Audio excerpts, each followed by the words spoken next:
Richard Allen going to be appearing in Fort Wayne court coming up on October 19th. The judge says that she wants to discuss some of the recent issues that have surfaced about some of the evidence in the case. Notably, she was not specific on what that evidence is, but I think it's not too hard to guess that we're going to be talking about Odinism coming up on October 19th.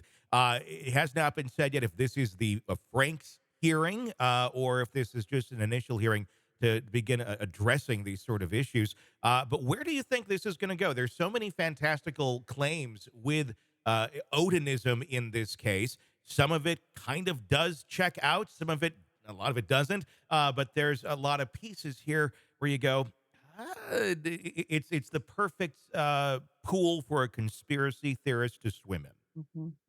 Yeah, definitely. And there's of course the thing about three guards wearing Odin patches on Yeah. their uniforms, which is strange that would be allowed. I did read that the warden has said they can put whatever patches they want on their uniforms. Strikes me as very poor judgment because you're going to get a lot of weird stuff.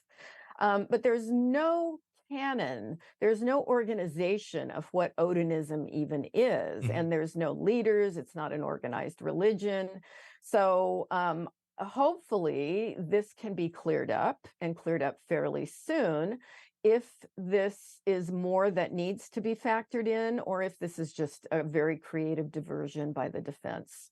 Yeah, and we don't really know at this point. That is Right. interesting with those patches that you were just talking about. We learned in the last week that some of those patches that the guards had been wearing were removed in September, just Yes. last month, after it was pointed out that they're noticing this. And this is part of the argument that they're trying to make is that you guys are all part of some sort of secret society. And that you may have threatened the prisoner, Richard Allen, with bodily harm or harm to his family to make those sort of confessions. So I get they're very quickly let's get this Yeah. out of here. But were they just that? Were the patches just people wear patches? And Yeah. sometimes individuals, biker community, things of that nature. Yeah. And yes, also the white supremacist Yeah. groups, they have patches too, but it doesn't always necessarily mean they're doing sacrificial murders in the woods. Yeah. Not to dismiss or downplay white supremacists and how horrible that is, but just the fact that they now went down this road of Odinism. Is there any legitimacy to them wearing these things and those claims that have been connected in that defense document? Yeah, I look at this stuff because, as I've said, the whole Viking thing and the whole Odin thing has become kind of a hip role-playing thing in the culture. Here in Pacific Northwest, there's a Viking festival where people actually dress up in costumes. And I think some people find that appealing. Mhm. It's kind of weird, but they like identifying with it. It gives them a sense of this is my culture or whatever. They feel powerful. Mhm. So my guess is it's just something like that. These guys are kind of fascinated with it and role play with it rather than being in an organized group. Now it should be investigated, right? Anytime there's allegations, anytime there's a possibility, look into it, Mhm. investigate it. But my guess is it's probably just a diversion. Mhm. I could be wrong. If I were an investigator in this case, I'd be looking at it too, because it's definitely unusual. And another unusual thing in an unusual case, but it also doesn't really make sense that these killings were a ritual of some kind. Number one, there's never been a history of ritual killings associated with the Odinism groups Yeah. or movement. It never happened before. There's no belief system, as far as we know, looking Mhm. at what they believe, that would say ritual killings to Odin are demanded or expected or anything like that.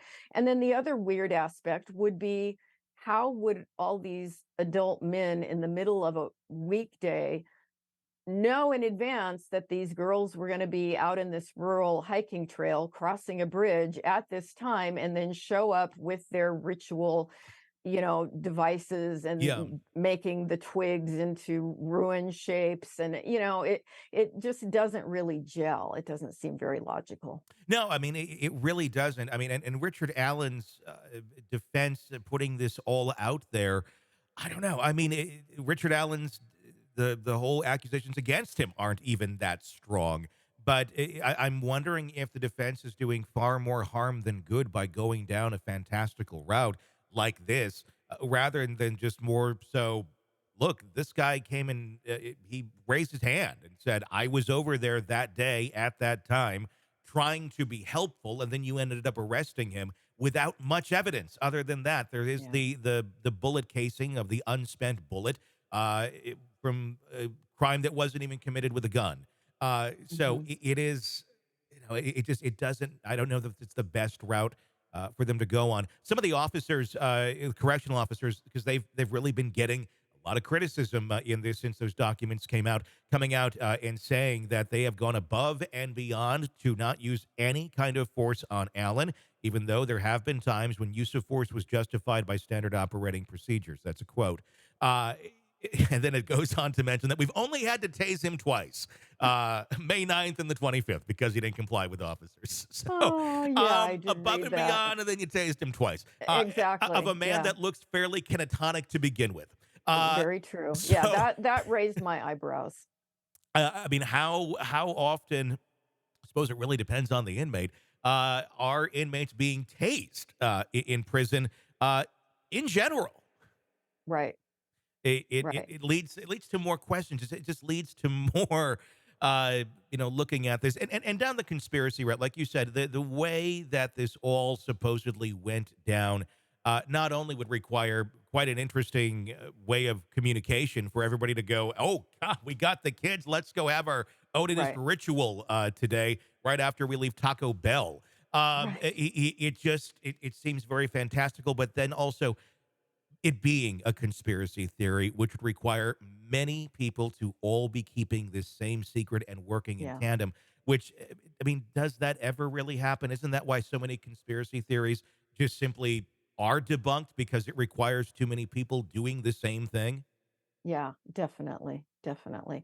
I have some friends that work for the government in various agencies, and they say if people knew how difficult it was to get any group of people, including those who work for the government, to cooperate and to get things done, and then to not talk about it excessively, they would give up on conspiracy theories. It's just not normal human behavior.